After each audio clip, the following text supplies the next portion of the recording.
Hi, everyone. My name's Lisa Mamina, and I live in Ukiah, California. I think it's that way. I moved there in 1994, the year of the dog, and I didn't really know why I moved there. I mean, I know why I went there, but I didn't know what I was going to discover by living in Mendocino County. In 2003, I bought a building that I had a vision could someday be an art gallery. And at one of our early on meetings, a young woman came into the room, of course, with a computer and a little gadget that got her connected to Wi-Fi. In our room, long story short, Henry's daughter was considering joining the art gallery. Wow. I don't know if I can describe to you what it's like to... I met Henry and Virgilia in 2005 or 6. I probably am one of the youngest people in the room, like just meeting Henry next to his granddaughters. Like I only knew him for like 2 or 3 or 4 years, but I realized one of the reasons I moved to Ukiah was so that I could meet Henry. I guess so I could meet Adriana. When Adriana brought her parents into the art gallery that took me 3 years to create this space, Virgilia said it reminded her of New York and Santa Fe coming together. And that was my exact inspiration, and I knew there was something remarkable. I didn't know anything about Bioneers. I didn't know anything about the Waldorf School. I didn't know anything about Henry's life in San Francisco. I'm in Ukiah. I'm blessed to say that I'm privileged to know the family, to be included. One time I needed a projector. One time the man said, I'll make you posters for your event. I'd been buying posters at Staples. They cost like $1.25 for 11 by 17. Henry brought posters that were about the size of me. Can you imagine being honored in this way? One time there was a rendezvous at 4 in the morning. I had to stop by the house to get some sound equipment that we needed in Lake County for an early morning event that Henry had dispatched to come in from Leonard Lake. It's a privilege to be here tonight, and my life is filled, and I am a better person because of knowing Henry Dakin. Thank you. My name is Stephen O'Leary. I am Henry's first cousin once removed. It's a privilege and an honor to be here. I drove up from Los Angeles this morning, and I'm very grateful that although I arrived late, I actually didn't miss anything, well, except for mixing at the beginning, but here for all the speeches and music. Too many stories to tell. There was one that I wasn't going to tell because my parents were here, and they've gone now, so I can tell it. Well, it's a story that would cause them pain. I was at Henry and Virgilia's wedding. I used to go to Christmas parties at Uncle Dick and Aunt Susanna's house where they had a present for everybody, and I remember Henry from then. But Henry was a friend, mentor, and employer for me, and served in all 3 of those capacities during the most difficult and terrible period of my life in the summer of 1985 when I worked at the Washington Research Institute producing a pamphlet that brought some voices and experiences from Bhopal to America. I worked with that on that with Vivek Pinto. I don't know if Vivek is here. And worked with Amy Kelly. And on August 1st, 1985, my younger brother Mark took his life by jumping from the 38th floor fire escape of the building on 44 Montgomery Street.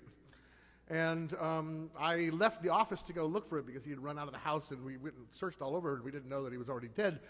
But Henry taught me something about living in the aftermath of terrible tragedy.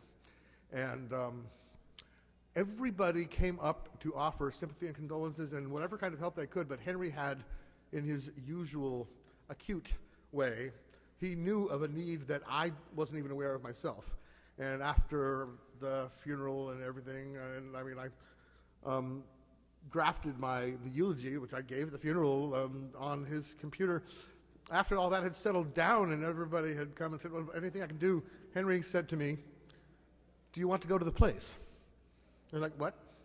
And I didn't know that I needed to do this, but we went to the 38th floor fire escape and stood at the spot where my brother had jumped from. And that helped me heal. It would never have occurred to me, but he knew that I needed it. And that was a story that I wouldn't have told if my parents were here, because they still can't bear to talk about it. So, two other things. Henry, at that time I had just started graduate school in communications studies in the PhD program at Northwestern, and I just looked into, I knew I wanted to go and write a book. I had a book in me, and it had to get out, and I needed to get a PhD in order to produce the book, and Henry saw this coming, so he decided to go to this graduate program, but I finally decided on my career path in the middle of the year, and the applications had already passed for teaching assistantships, and I would have to wait for another whole cycle. So Henry put up the tuition for me to start graduate school in the middle of the year. So after that, was able to get by on my own with funding. And then that summer, he told me that he would buy me a computer, and it was like not the first, but the second model of Macintosh. And then he found out that I didn't know how to type. So he made me pass a typing test, and Amy had to test me to type 60 words a minute. And lastly, I'll just say there's a motto or a saying by Goethe, which I think expresses the spirit of the man wonderfully. He said, treat people as if they were what they ought to be, and you help them become what they are capable of being. That's a Henry for me.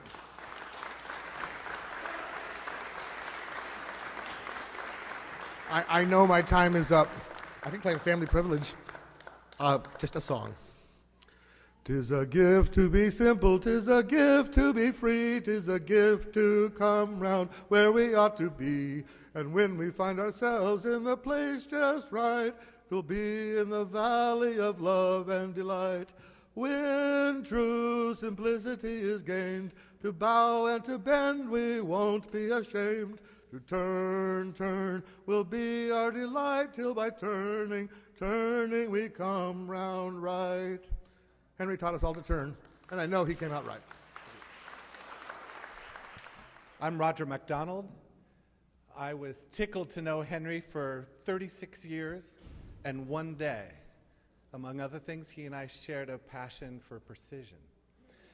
And I am here to be as presumptuous to speak in small part for him, to honor the connections you had with him and with each other in simple service to the world.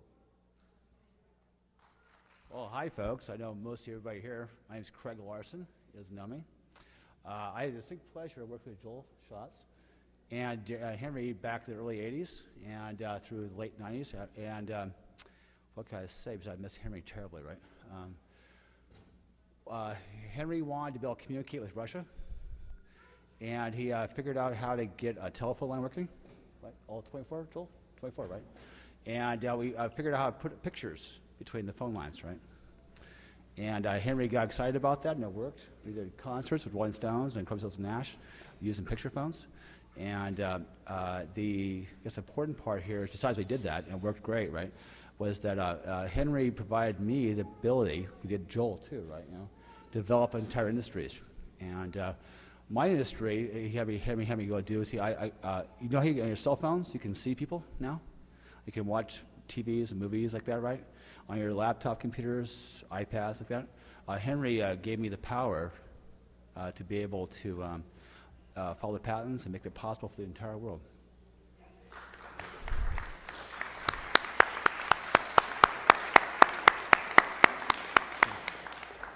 In closing comments, all Henry asked me to do, if I could possibly pull it off, is raise the level of global communications by 5%. You thought people weren't communicating enough as human beings? Governments are talking, not us, right? And he asked if I could fix that problem. I think I did a little better than that. Like that. Thanks, Joe.